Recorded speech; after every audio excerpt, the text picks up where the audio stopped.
Boa noite. Estamos na era da linguagem visual. Cinema, televisão, computador, celular, em tudo a imagem amplia o sentido da mensagem. O livro também está dialogando cada vez mais com a imagem, principalmente aqueles voltados para crianças e adolescentes. Nesse campo da criação, os ilustradores marcam presença e dividem com escritores e roteiristas a autoria da obra. Outra vertente da produção textual e imagética que cada vez mais se fortalece no campo literário é a das histórias em quadrinhos. As HQs, como são chamadas, servem de plataforma não somente para o desenvolvimento de enredos autorais, como também para adaptações. Machado de Assis, Graciliano Ramos, William Shakespeare, Albert Camus, Aloísio de Azevedo, a lista é enorme e chega a nomes pernambucanos, como o de Ascenso Ferreira, que foi quadrinizado por um grupo de ilustradores em um projeto do SESC. Para falar sobre ilustração de livros e adaptação literária em HQ, convidamos o professor e ilustrador Bruno Gomes e o quadrinista e ilustrador João Lima. Você pode participar do programa enviando perguntas ou dando a sua opinião pelo e-mail opiniãotvu@gmail.com ou pelo telefone 21267958. Bem, boa noite, sejam bem-vindos. E aí a gente abre esse programa com a seguinte pergunta: em que momento se percebe na história da humanidade que o livro poderia ser também montado em cima de imagens, em que ele deixa de ser apenas aquele texto escrito? Bruno Gomes. Boa noite, Valdir. Eu acredito que, a princípio, o texto, né, sempre foi imagem, né? Então, de uns tempos para cá, isso fortaleceu na nossa sociedade atual, essa inserção de imagem num texto adulto, porque, a princípio, era considerado imagem necessária apenas para texto infantil, né, literatura infantil. Mas, hoje, vocês veem que a imagem é um acréscimo à linguagem, não é? É uma forma de arte, não é? E não uma necessidade. Não é? João Lima, a gente fala sempre que a palavra ela contém a imagem, né? E a imagem contém a palavra. Né? Ou seja, são coisas assim muito próximas. E ainda em cima dessa pergunta que eu coloquei aqui no início, assim, na sua opinião, essa imagem ela é realmente fundamental para melhorar a compreensão do texto? Ou o texto pode ter vida própria e, às vezes, a imagem também pode ter vida própria e prescindir do texto?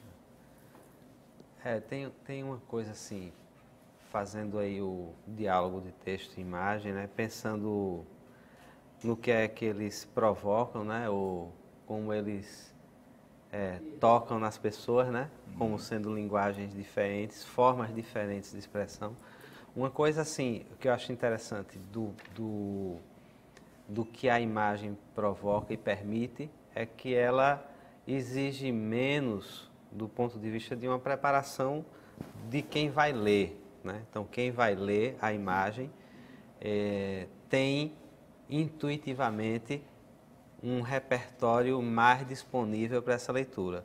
Quando a gente fala de texto, exige um tipo de alfabetização mais específica para que você compreenda o texto, né?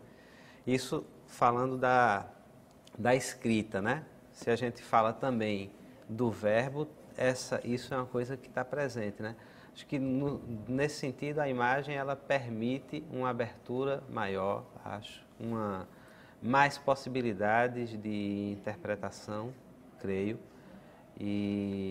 Mas esse diálogo é sempre inevitável, né? A gente realmente, essas duas linguagens, elas estão o tempo todo no dia a dia da gente, na história da humanidade, né? Juntas e integradas de forma orgânica mesmo, né? Não tem como a gente pensá-las muito separadas, né?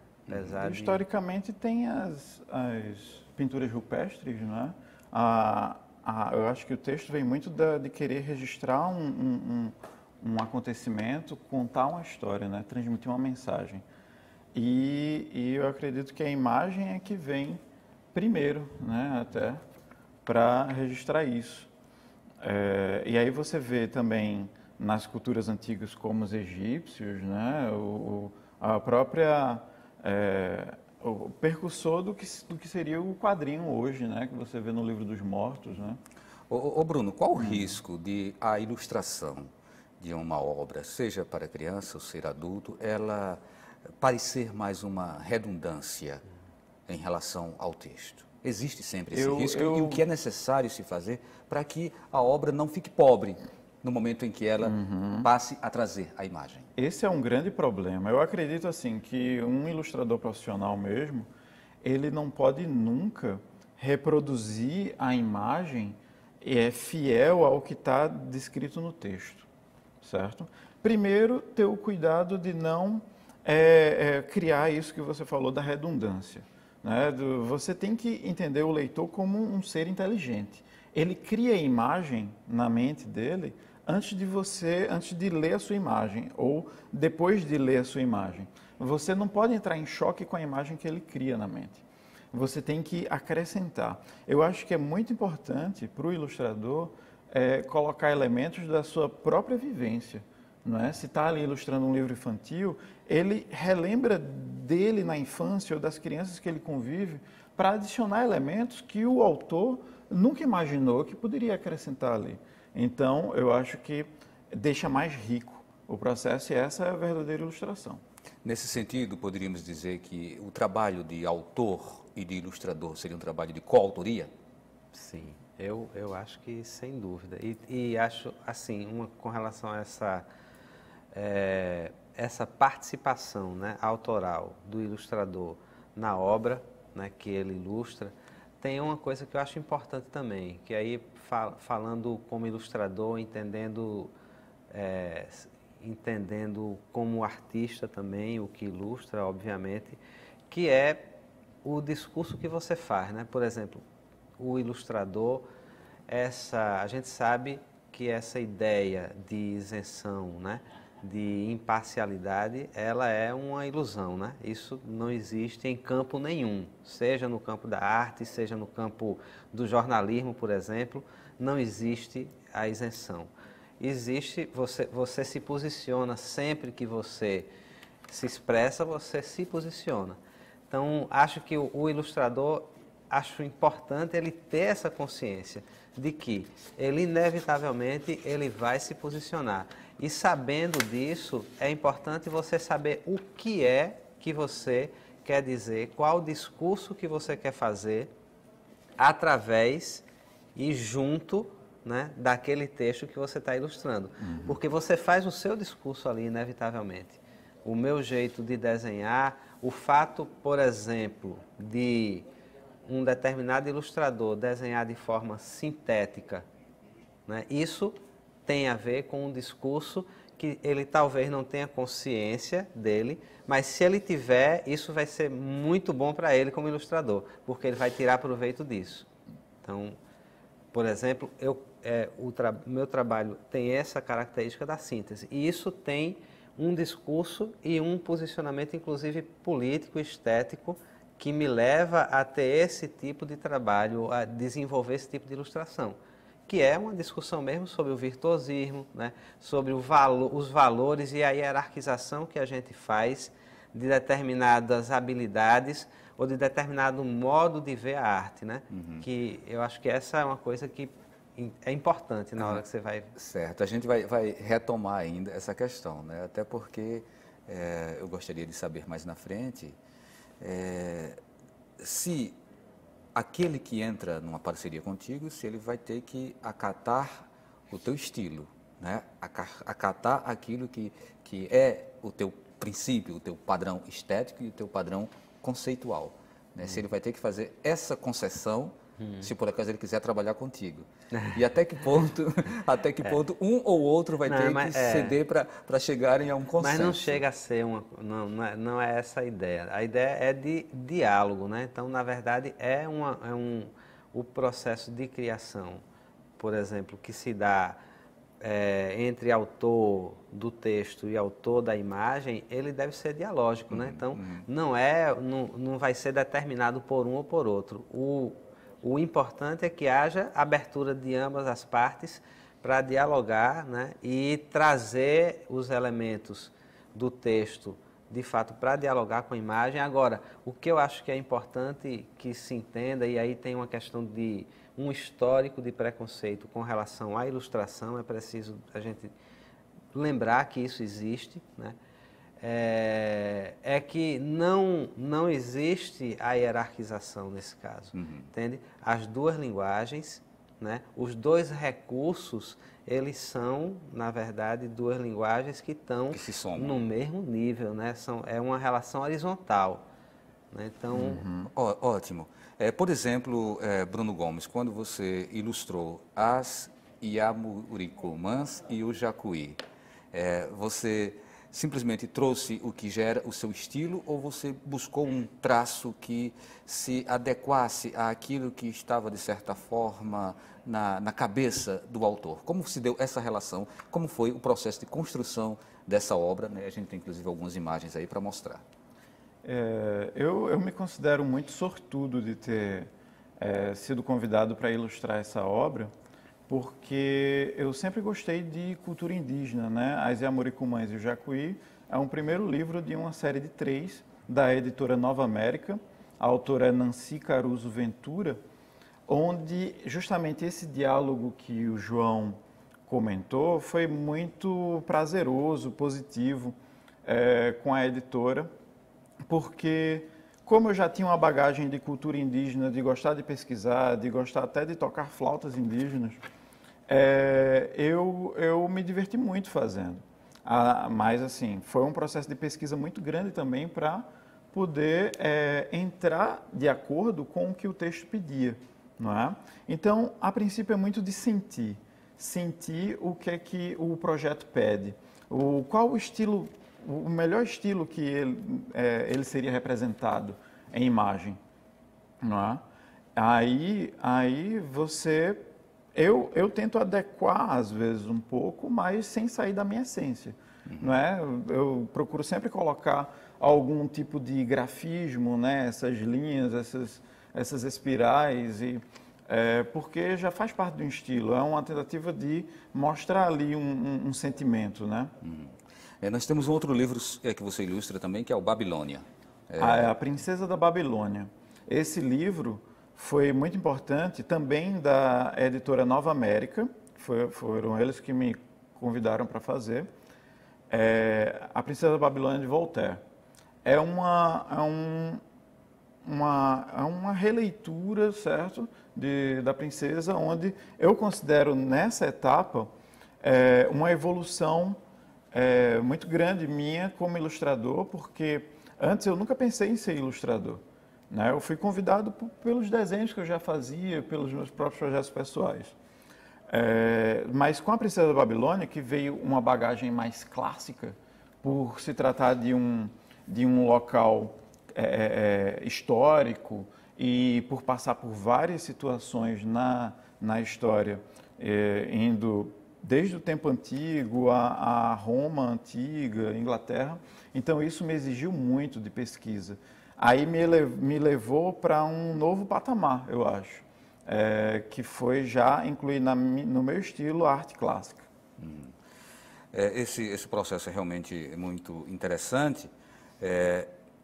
Daqui a pouco a gente volta com o Opinião Pernambuco, né, e a gente tem também umas imagens do João Lins, né, nós temos alguns livros que ele ilustrou e até também a tua atuação lá implacável na edição da revista Ragu, né? Então a gente no próximo bloco fala sobre tudo isso, lembrando que você pode participar do programa, mandando sua pergunta ou a sua opinião para o e-mail opiniãotvu@gmail.com ou pelo telefone 2126-7958.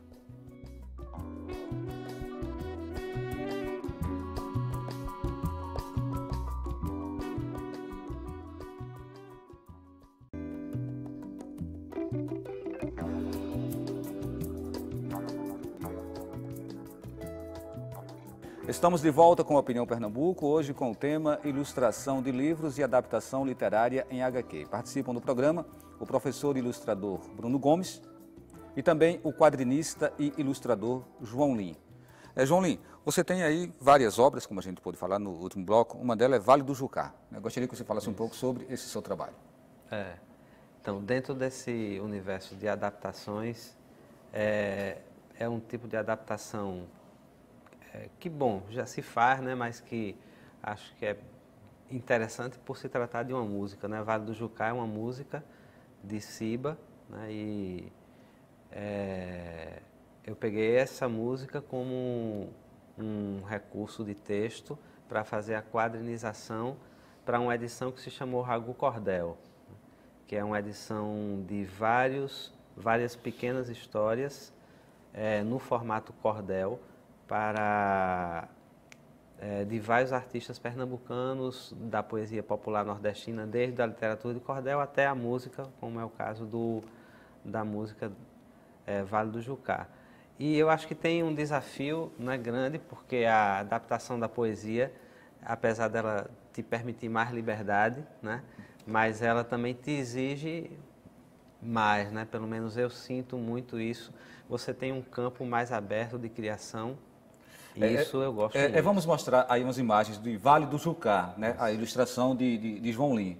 Então, João, você falou aí da Ragu, né? A ilustração, ela entra nessa versão cordel, né? Isso. Que você estava falando. Mas a Ragu é uma revista que ela já vem desde 97, chegou inclusive à 8ª edição e tem toda uma história, não é isso? Em que momentos ela cede, ela abre espaço para adaptações? A exemplo disso que você citou, da música do Ciba. Na verdade a Ragu desde a primeira edição já tinha essa abertura e já teve trabalhos, quadrinhos de adaptações, né? A primeira revista já tinha uma adaptação livre, bem livre, da Metamorfose, né, de Kafka. Assim, numa pegada, inclusive, essa de se colocar numa condição de coautor, né, do quadrinista se permitir isso e ousar fazer isso, né, com a obra, por exemplo, de Kafka, isso já é bastante... precisa ter um certo cuidado. Mas a Ragu já desde o início já tem essa pegada também de fazer adaptações. Tem também Sete Vidas, né, que é uma crônica de Olavo Bilac. Isso. Sete Vidas é interessante porque foi de uma edição que a gente chamou Domínio Público, que era adaptações de obras em domínio público, né, da literatura brasileira e da literatura estrangeira. E o Sete Vidas, na verdade, foi já adaptado o texto por Mário Hélio, que fez uma adaptação bem livre também, acho bastante ousada. E é uma história que é interessante porque é de um autor que a gente conhece mais como poeta do que como cronista. E Sete Vidas é uma crônica de 1895 que fala inclusive de um tema que é o jogo do bicho. Nesse momento já era ilegal, né? E é interessante ver isso, que você chega nos dias atuais para fazer essa história e ainda lida com essa mesma questão, a subversão, né, presente nesse tema aí do jogo, né? Especialmente o jogo de azar.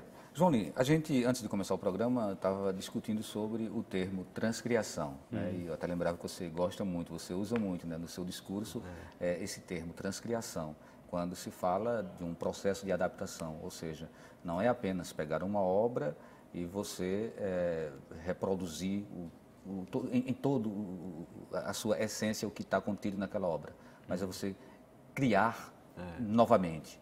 Né? Eu gostaria que você falasse um pouquinho sobre esse teu entendimento, sobretudo no momento em que a gente percebe uma grande quantidade de autores sendo traduzidos para HQ. Sim.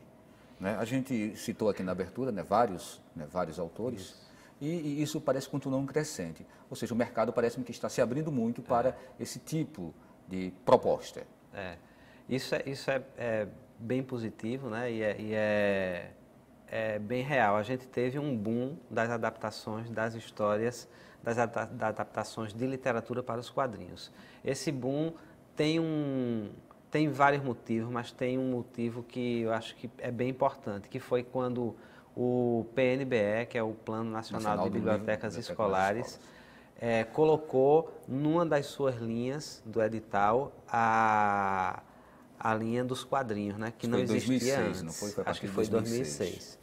E a partir daí as editoras começaram a se interessar mais de editar quadrinhos, porque havia a possibilidade de grandes vendas para o governo. E os autores, os quadrinistas, também passaram a se interessar com essa possibilidade de ter uma tiragem que vá para as escolas, que chegue nos novos leitores, que possa contribuir para a formação de novos leitores de quadrinho. Então isso foi uma conjuntura muito favorável, né? Qual é a questão que eu acho que aconteceu e que é preciso cuidar, né? Se ter esse cuidado de não colocar já numa condição hierárquica, né, de inferioridade o papel dos quadrinhos ou do quadrinizador, do autor de quadrinhos nessa relação com o texto literário, como se o texto literário não pudesse ou corresse o risco de ser maculado, né, pelo trabalho do quadrinista.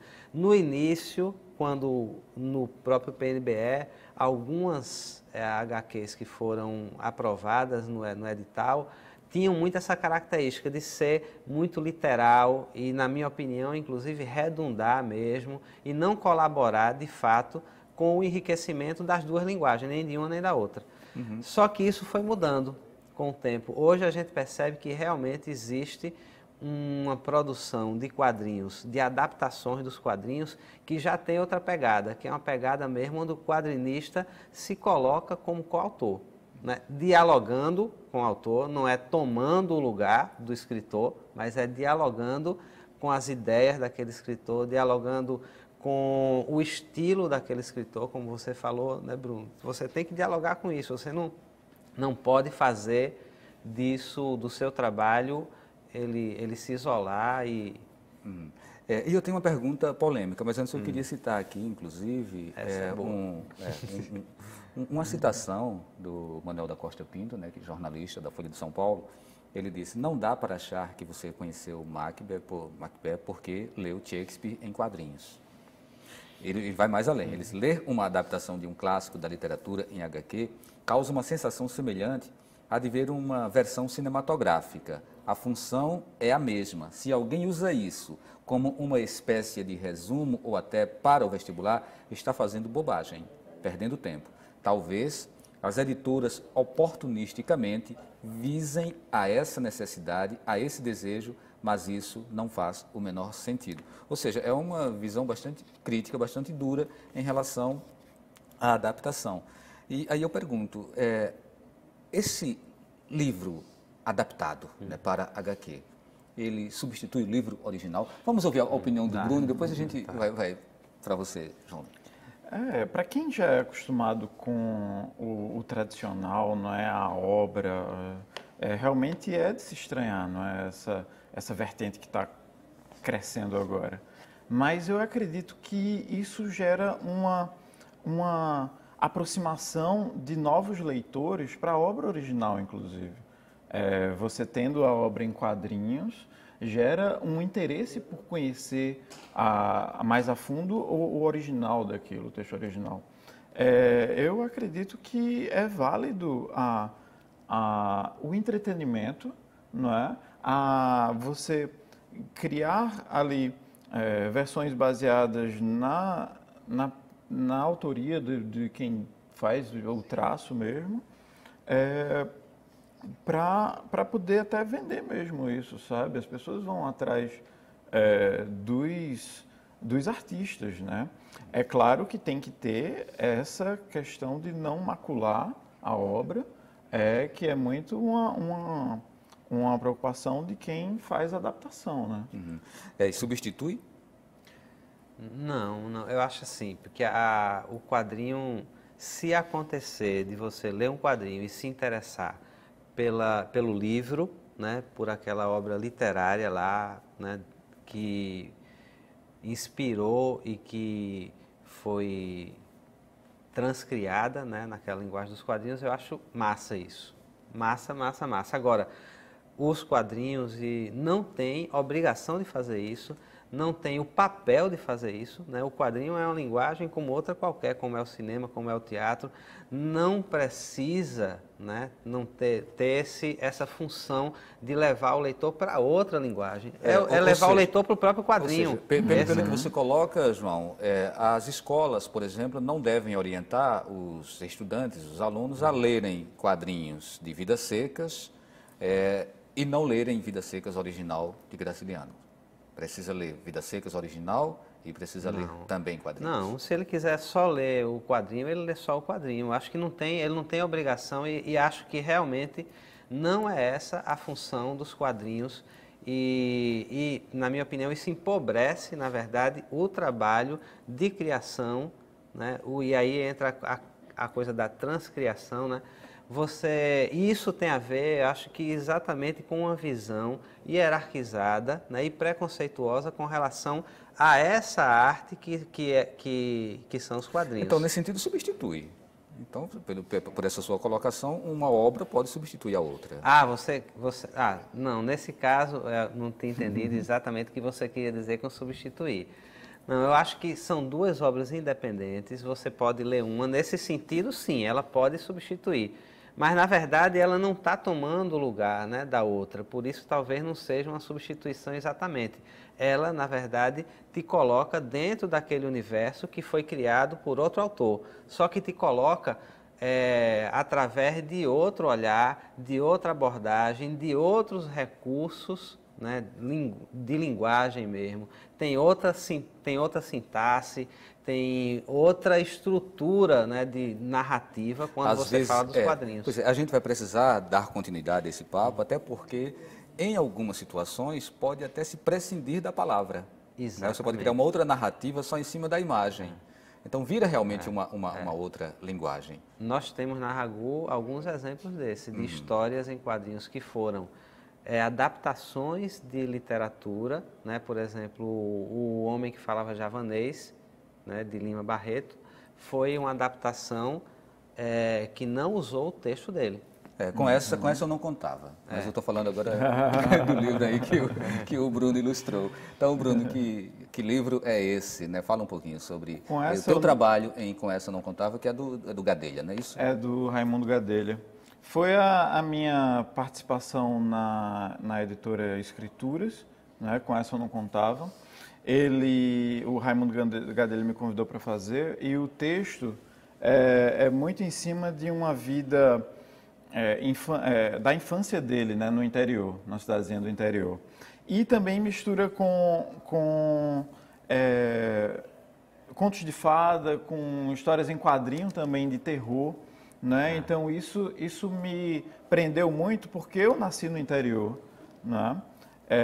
Eu tive ali uma vivência no interior de Alagoas, apesar de que eu vim muito cedo para Recife, e também uma vivência grande também com contos de fadas. Então, eu me identifiquei muito com o texto, e para mim é importantíssimo o ilustrador se identificar com o texto.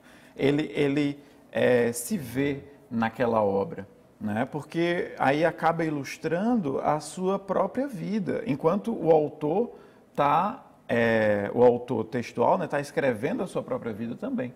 Então isso junta, né, e dá um aspecto mais prazeroso. Você vê que tem uma mensagem ali, algo verdadeiro para transmitir. Certo. Tem uma outra obra sua que é o Passo Preto, né? O menino que amava o Passo Preto. O menino que amava o Passo Preto. Esse aí foi a minha... Você tem uma parceria. Isso aí foi uma parceria minha com o escritor Adriano Messias. Muita gente boa ele, escreve várias obras para infanto-juvenil. E é outro exemplo de também história do interior. Ele lembrando da época que ele, em Minas Gerais, criava um passarinho na gaiola, um pássaro preto, e lá em Minas chamam de passo preto, encurtando, né, de uma forma carinhosa. Como isso chega para você, Bruno? Chega como um briefing? Ou chega... briefing é um termo da linguagem publicitária, né? E aí isso chega, olha, dando um direcionamento, ou apenas chega a história e você vai ler a história e depois eu tenho uma proposta para isso? Primeiro, já vem como proposta, né? Por e-mail, ó, Bruno, acho que essa história pode casar bem com o seu estilo, veja aí o que você acha. Aí eu leio como leitor comum, para ver se primeiro eu gosto, né? Lendas, por exemplo. A- Você gostou as de cara de lendas. lendas? De cara, porque eu sempre consumi isso. Né? Vamos ver alguma E eu imagem achei, de lendas. e Né? eu achei bem escrito também, quando eu vejo que está bem escrito, quando me toca. Então, primeiro eu leio como leitor comum para ver se Toca, aquilo né? tá dentro do meu universo, né? Ou me acrescenta em algo. Aí depois eu leio com uma visão de ilustrador. Quais as imagens que eu gerei com aquela leitura podem ser aproveitadas? Aí eu já vou anotando isso, anotando no sentido de rabiscar mesmo, criando pequenas miniaturas. Depois eu acrescento isso à pesquisa. Né? Eu pesquiso seja na internet, seja em livros, em música, de várias formas, sabe? E eu não pesquiso apenas somente aquele tema específico. Eu posso ver um trabalho de um fotógrafo que eu vejo aquela luz, aqueles ângulos de câmera que eu acho que pode acrescentar na ideia de transmitir melhor o sentimento daquelas imagens textuais. Né? Então, depois da pesquisa, é que vem realmente o esboço final, Ok. o RAF. Certo, ok. A gente está chegando ao final de mais um bloco, então a gente volta daqui a pouco e vamos falar sobre a adaptação de Ascenso para quadrinhos. É só um instante, você ainda pode participar do programa. O telefone é 21267958 e o e-mail opiniãotvu@gmail.com. Até já.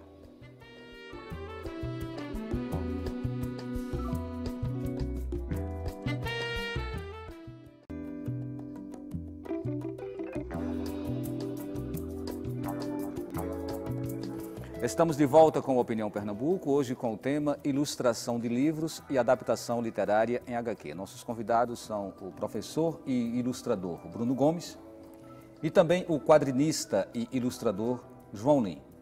Bem, a gente desde o início do programa que falava sobre a adaptação de alguns poemas de Ascenso Ferreira para quadrinhos. É uma obra que foi inclusive lançada no mês de agosto na Mostra Sesc de Literatura Contemporânea.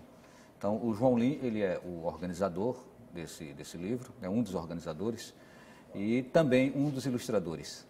Então, João, eu queria que você falasse um pouco sobre esse projeto, né, considerando que foram 12 ilustradores que participaram. Foi um projeto bem arrojado, assim. Primeiro porque se tratava de uma residência, então era, de fato, um tipo de produção criativa colaborativa. Essa era a essência do projeto. Cida e Senor me convidaram e também por essa experiência deles e essa imersão deles na poesia foi assim uma coisa que deu um gás ao projeto também, né?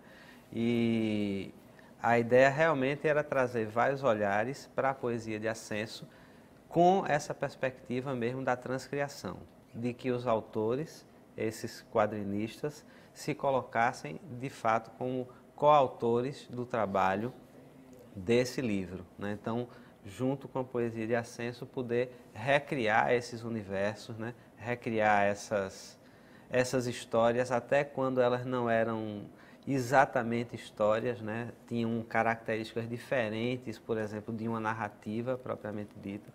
E eu acho que esse conjunto aí de desenhistas e quadrinistas parece que se sentiu bem à vontade para fazer, né? E foi uma coisa que rolou assim de forma bem fluida, né? Todo mundo topou o desafio de se colocar como autor e isso gerou uma produção de fato que a gente poderia chamar de transcriação, né? Vamos embora para Catende, com vontade de chegar. A gente observa que os poemas eles estão na sua forma original, né? Isso foi Não necessariamente. Não necessariamente. Tem alguns poemas que eles estão de fato na íntegra, tem outros que eles estão na íntegra, mas eles têm inserções de texto dos próprios quadrinistas. Então, dentro do poema, a gente fez questão de deixar claro quando era um texto do quadrinista e quando era um texto do Ascenso. mas eles se misturam dentro da história, em alguns casos. A sua contribuição, por exemplo, com Xangô, Aconteceu isso. Aconteceu isso. Exatamente. Tem uma parte do texto da história que, na verdade, foi criação minha e que se juntou com o próprio texto da poesia de Ascenso. Agora fica claro na poesia, ou no quadrinho, o que é da poesia e o que é, na verdade, inserção, né, minha para contar a história em torno daquela poesia. Uhum. Você considera salutar, né, pelo que você colocou. Nesse caso aí, a família ela é envolvida, ela toma conhecimento de que vocês... Não é mexendo, é fazendo essa transcriação da obra? Então, isso foi uma coisa interessante, porque Cida Pedrosa foi quem fez esse contato com a filha de Ascenso, que estava cuidando, né, nesse caso, da liberação da obra, da autorização, e ela me colocou que, inicialmente, ela ficou um pouco reticente, né, a própria filha, com a adaptação para quadrinho, e existe, eu acho, de fato, uma visão dessa reticente com relação aos quadrinhos quando se fala da literatura. E quando Cida, conversando com ela, apresentou, né, alguns rascunhos, alguns esboços. Então, a opinião, na verdade, essa reticência foi deixada de lado, né? Assim, pelo resultado, pelo tipo de desenvolvimento, pelo tipo de proposta que estava ali colocada nos rascunhos, né? Ela se sentiu bem tranquila e aí autorizou que fosse feito de fato com esse espírito. Uhum. Bruno, quem ganha dinheiro com esse trabalho, né, que realiza na parte de ilustração ou de quadrinização, né? Quem ganha dinheiro? O ilustrador, o quadrinista? Quem está se dando melhor nessa história? Isso é uma pergunta. E a outra, esse mercado aqui, né, em Pernambuco, esse mercado é realmente um mercado promissor? A gente percebe que você tem feito ilustração para várias editoras de outros estados, né, do sudeste do país e tal. Ou seja, qual é a sua análise? É bom? O tamanho está bom? Vai crescer?